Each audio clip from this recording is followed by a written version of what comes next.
Ladies and gentlemen, joining me are my panelists for Bank, an experienced information technology risk manager with a demonstrated history of working in the banking industry, skilled in troubleshooting, integration, networking, project planning, and security. With a strong information technology professional with MTech from Andhra University and MBA from Alagappa University. So Sovon's there. We also have Bhushan, the Chief Information Security Officer, Thermax Limited, who's certified as a CISM from ISACA. Total experience of over 24 years handling information security and compliances for more than 16 years. Also designed and implemented data privacy framework at Thermax. So big welcome to Bhushan. Also, we have Daniel, Chief Information Security Officer, Unity Bank, Nigeria. Daniel comes with an extensive technology risk management background spanning 15 plus years. Daniel has been instrumental to the success of many of organizations' cyber risk transformation program. In the last 10 years, Daniel has been responsible for strategy formulation and security assurance at 3 different financial institutions. The span of responsibilities covered 6 countries, 20 million plus global clients, a total of $120 million USD in annual revenue and combined asset of over $600 million. So I welcome heartily all my panelists. If you're all there, do join us on the screen, please. I can see Bhushan right there. Hello, Bhushan. Bhushan, if you could just, I can see Daniel as well. Yeah, hi. Hi, Bhavana. Hello, everyone. Hi, Bhushan, how are you? I'm good, thank Daniel's already on the call. Daniel is here. Hi, Daniel.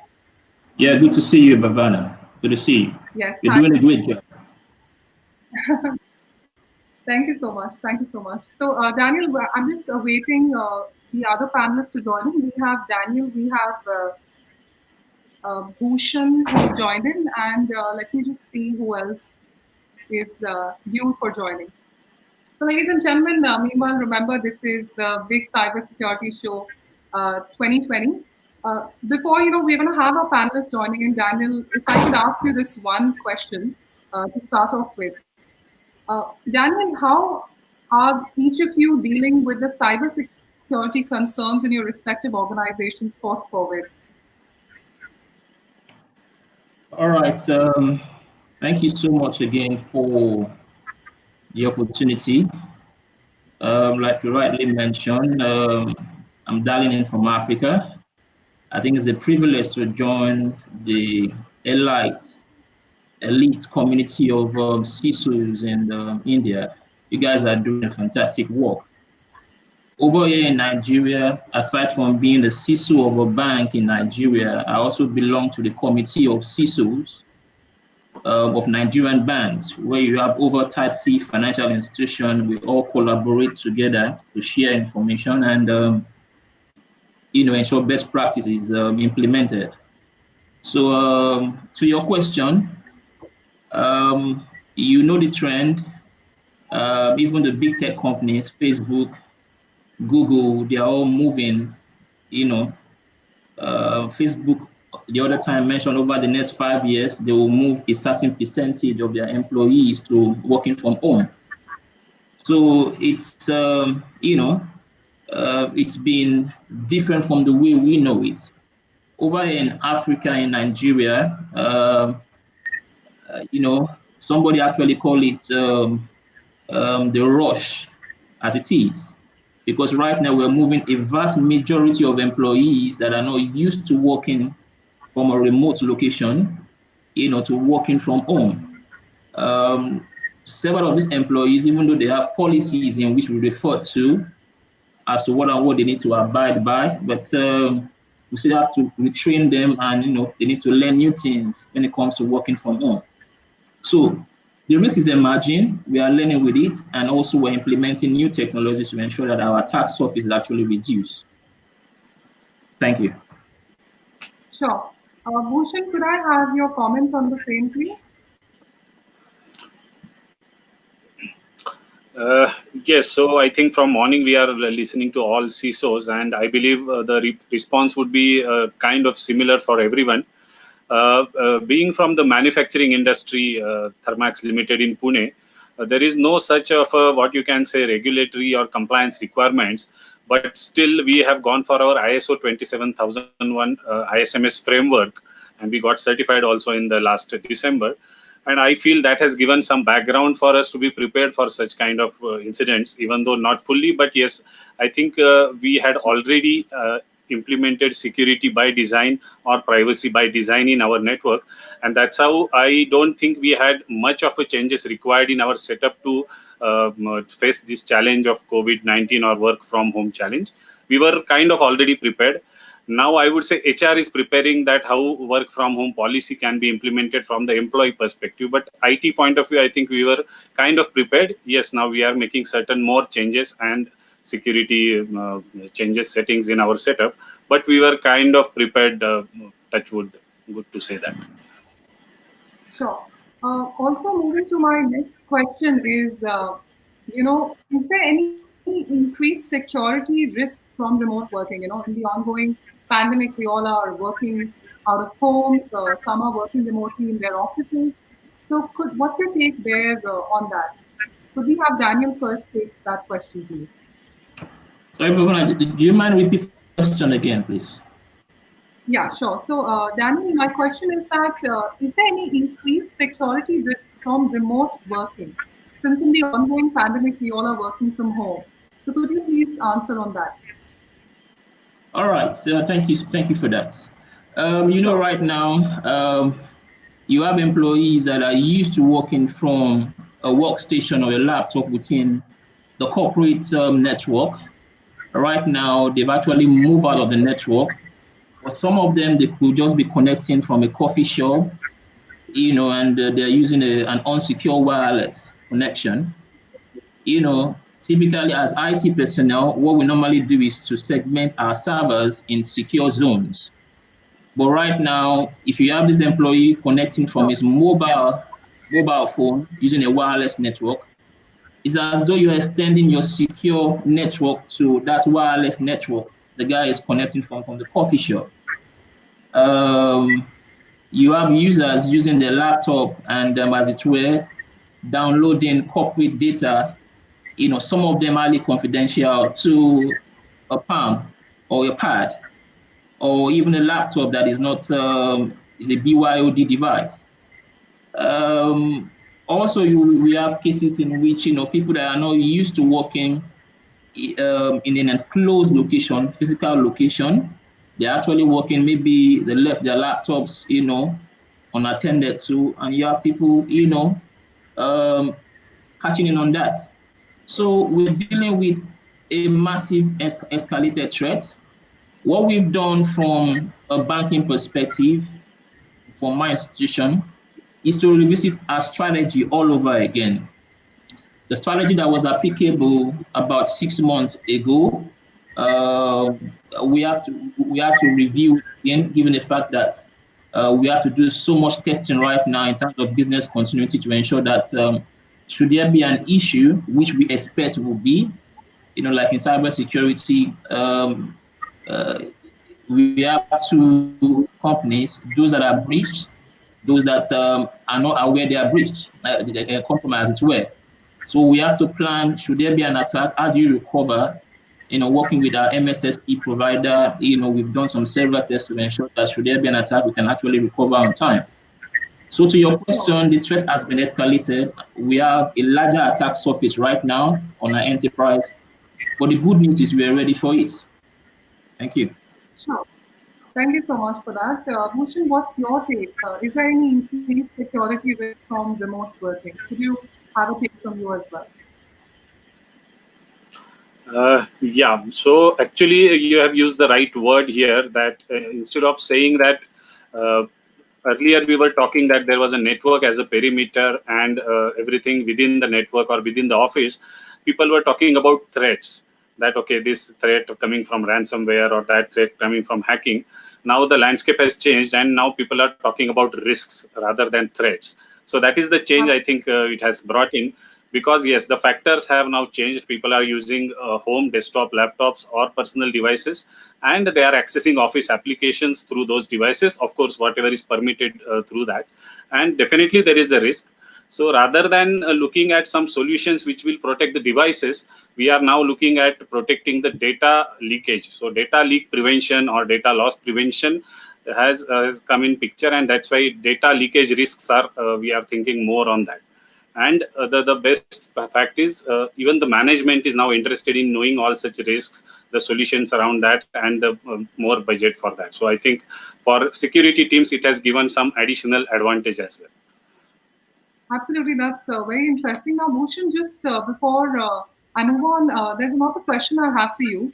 Are there any potential delays in the cyber attack detection and response? What's your take there, Bhushan? That's always there, I would say, because as you read, or we have a delay of around even 30 days to 60 days to 90 days to 120 days for some of the threats to be detected. There is a delay, but if you see the recent newspaper or news that are coming, it is mainly talking about the mail attacks and phishing attacks, or some things which are if you are accessing some websites which are giving you corona related information, and if somebody clicks on those URLs, it is taking you to some malicious website.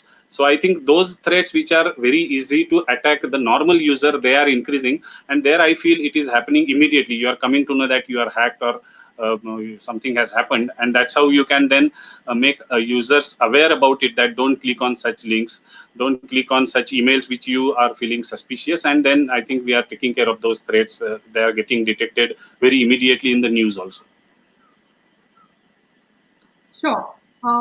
Also, for Daniel, my next question is, Daniel, with the widespread impact of the COVID-19, many organizations have revisited their business continuity program and incident response plans, especially to feature such pandemics. Is this being considered in your organization as well, Daniel? Yes, it's actually very, very key now. Like I mentioned earlier on, it's either you've been reached or you're waiting to discover you have. The number of C2C, C&C call has increased today. We're getting, several calls from command and control device from outside the network, even though we have solution in place to block them. The threat, has increased. Aside from the BCP you mentioned, there are other measures that really we've implemented. One of them is to actually depend less on signature-based detection. We do more of anomaly kind of detection now, in which we leverage mainly attack framework like the MITRE, in which we look at several behaviors an attacker would want to use to enter a network, and we customize use case on our devices to detect that. Also, heavily we're working on the human firewall, because after you've done all the tests, the BCP test, and it's working, the human firewall is actually very key. You train and retrain, particularly the technical guys, because they are the ones that connect directly from remote to the servers themselves. The training is actually key to provide awareness. Some of them with domain admin, connecting to the environment. While we've implemented two-factor to ensure that the threat is minimized, the retraining is actually very key to keep them abreast of what to avoid when it comes to threat to the confidential assets of the bank. So BCP is key. We're testing, we're retesting, but on that layer are other security and provision that we've done to ensure that our attack surface is minimized as much as possible. Thank you. Thank you so much, right there. Now for my, could you take this question ahead once for Bhushan as well? Bhushan, what's your take on the current bit being organized, considered in your organization? So, as I rightly said, that with the widespread impact of COVID-19, many organizations have revisited their business continuity program and incident response plans. So, has it been considered, Bhushan, in your organization as well? Yeah, Bhavana, definitely. So, what has happened is now BCPDR, which was limited to having a disaster recovery site or a BCP for a server or a data center, it has now shifted from data center to end users, because now user is required to be connected to all your applications and the data which is residing in the data center or at cloud. And that's how, in case of organization like Thermax, there is a manufacturing, so engineering drawings and designs are the kind of key data for us. So what has happened is, when we shifted to work from home, normal laptop users could connect very easily from any device. But for engineering people, it was a kind of a major step that we had to take for them to be given access to something like virtual desktop.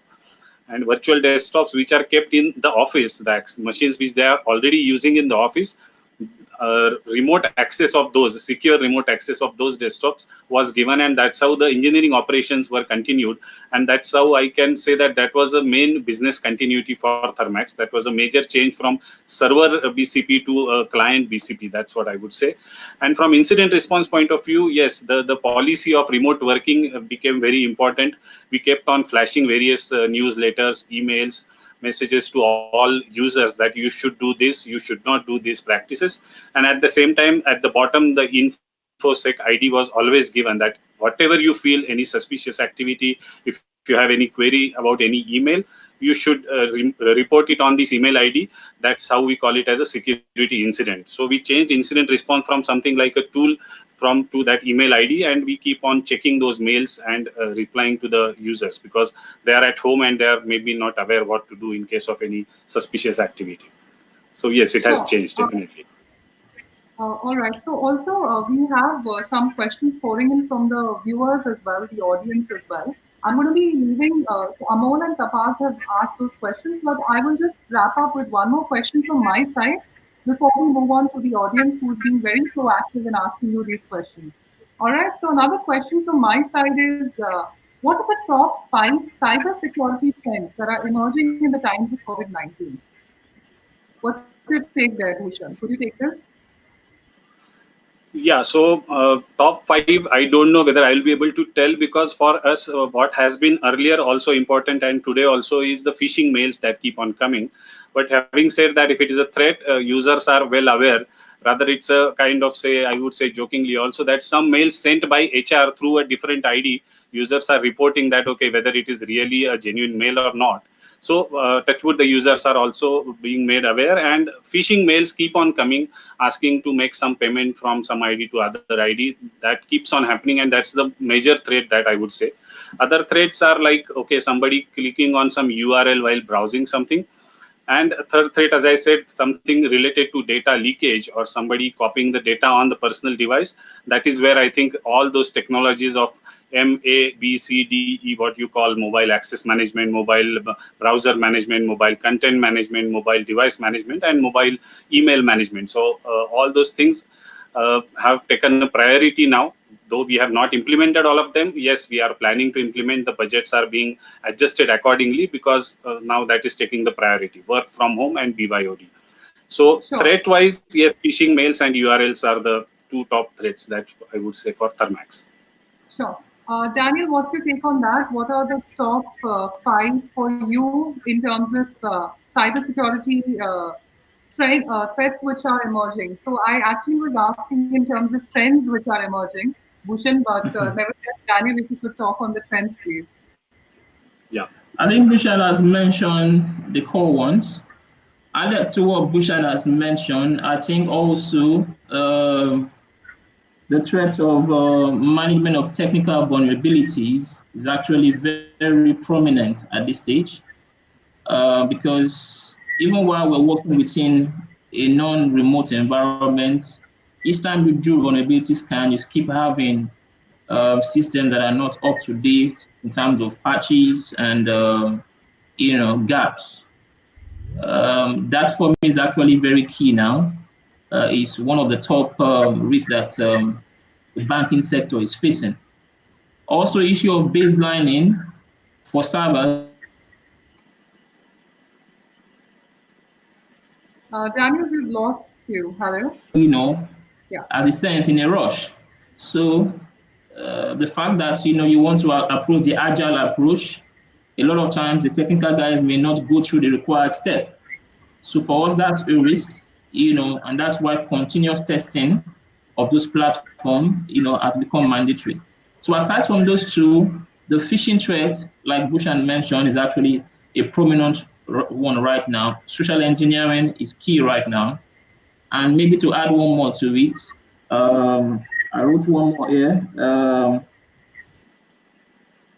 Something relating to vendor management, third-party risk is also key. Because for third-party risk, you're also dealing with end party. You can contract a vendor, and that vendor has another vendor they're working with. So that end party risk also sets in, and for us, that's actually very critical. Thank you. Sure.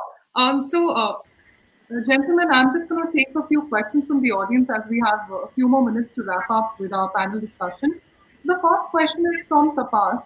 He asked that any solution to prevent photography of laptop screen, as now NOC or sensitive business employees work from home, while in office such teams were under dedicated physical access control and mobile phone paper they were not allowed inside as like a secure NOC setup.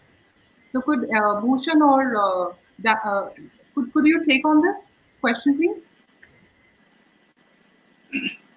Yeah, so as of now, I think even I have not come across anything which will prevent photography at various places, because when you are in office or in factory, you can always restrict those things.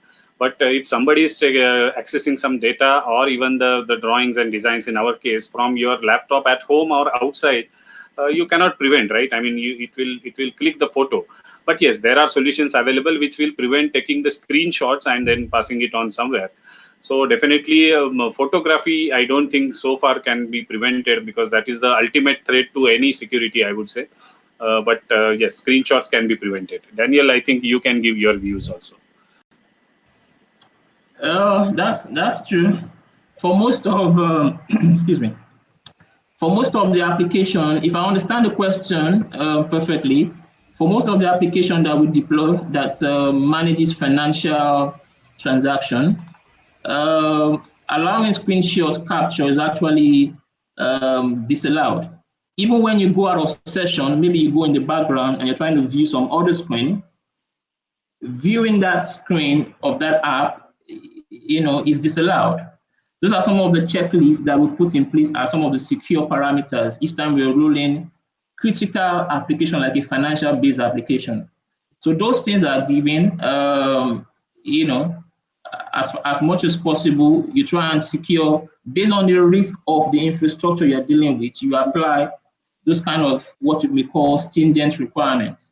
So for financial application, capturing of the screenshot, for me, I think is a no-no. It's part of a standard that we put in place locally in Nigeria. Okay, sure. Also, just one final question. Will COVID retard the progress and speed of innovation? What's your final take on that, Daniel and Bhushan? First, could we have Bhushan take this forward? Will COVID-19 retard the progress and speed of innovation? Could you please take on that? Yeah, definitely it will increase, because already we started with something called as digital journey, and a digital journey was more focused on what you can say AI and ML and all those technologies, IoT. Thermax is already into IoT or IIoT. So whether it was COVID or not, we had already gone there. But in the security area, what I can say or what I miss to say is something who is doing what on your data, not on the network now, is important. And that visibility and the analysis of that visibility, that okay, somebody has done something at this time, whether he's supposed to do it at something different time, and based on that analysis you can then raise some alerts that some malicious activity is happening. So I think this is all possible because of the innovation or the latest technologies like artificial intelligence. So definitely it will give increase to that. Sure. Another question. So, could you as well take this forward? Daniel, will COVID-19 retard the progress and speed of innovation? What's your take there? Sorry, do you mind saying that again? Sorry, I didn't get that question. I'm asking that will the COVID-19 retard the progress and speed of innovation, Daniel? If there's anything that COVID-19, aside the health risk, of course, we mourn with several of those that they've lost their loved ones. If there's anything COVID-19 has done from the IT perspective, I think it has driven some of the innovation to the forefront. Before now, there are certain budgets in which you require for management that you have to do a lot of convincing to actually get them to take a buy-in. I think it's the management right now actually calling you to say, what more can we spend on because of the IT risk? Before now, I have a VPN set up for close to about 2 or 3 years. It's like a Ferrari that you've set in motion, but you don't have people running the Ferrari. But right now, sure, you have several of my staff on the remote access right now. So for me, I'm justifying, the investment on that infrastructure. So for us as cyber professional, we are catching on the benefits that COVID-19 has brought to bear. The risks are heightened. We're not trying to scare anybody. Somebody rightly mentioned the reason why we're in business is because of business. Business comes in, then security comes in to secure the business. Sure. But to provide assurance as much as possible, we do risk assessment to highlight the risk to management, and we take it from there. Sure. Thank you. Thank you. So Bhushan, any final concluding remarks? We've got certain more questions, but in interest of time, we can't take every question from the audience right now. But any concluding remarks from you, Bhushan? Yeah, sure. So first of all, I would like to congratulate all of you. It's a very good session, very well organized. And from morning, it is a lot of knowledge everybody is getting out of this. So congrats to everyone and thanks for that. And I want to conclude by saying that this is not the end. Rather, okay, we have learned something in this incident or from this situation of COVID. But within few days or few months, people will go back to their offices. So whatever we are discussing right now from the security, definitely it will be taken ahead. But at the same time, again, going back to office and having that network security and all those things will again come in picture.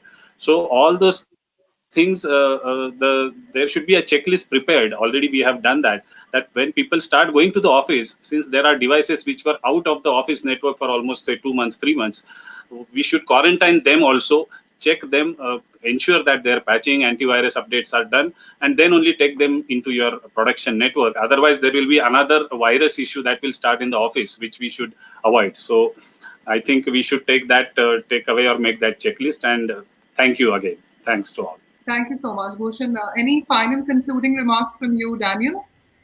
I'll make it very quick. First of all, Bhavana, you're doing a fantastic work. I mean, the way you put your smile is really encouraging. I remember earlier on while the session was, somebody was trying to present, and but the way you've actually handled the session, it's quite impressive. Well done on the good job you're doing, and also to the extensive team. Very well organized conference. I think this is quite impressive. Quick last word. We have entered a new working normal. Not many people will quickly adjust to it. So training, awareness, and retraining for the staff is actually very key. Also, live simulations, social engineering tests, phishing tests to the staff, actually very key, because you can provide awareness, and as it were, people still forget. So you run the test and see who and who is vulnerable, and you organize specialized training tests for them, training for them to provide further awareness. So we can't stop training, we can't stop providing awareness, and conferences like this, I think is highly welcome. We are ready for more. Thank you so much. So thank you so much once again, Daniel and Bhushan, for joining in. It was an incredible panel discussion, and it was great to have you at the big cybersecurity show 2020 Virtual Connect. Once again, a big thank you. Thank you, and stay safe. Thank you. Thank you. Thank you. Stay safe also. Thank you. Thank you.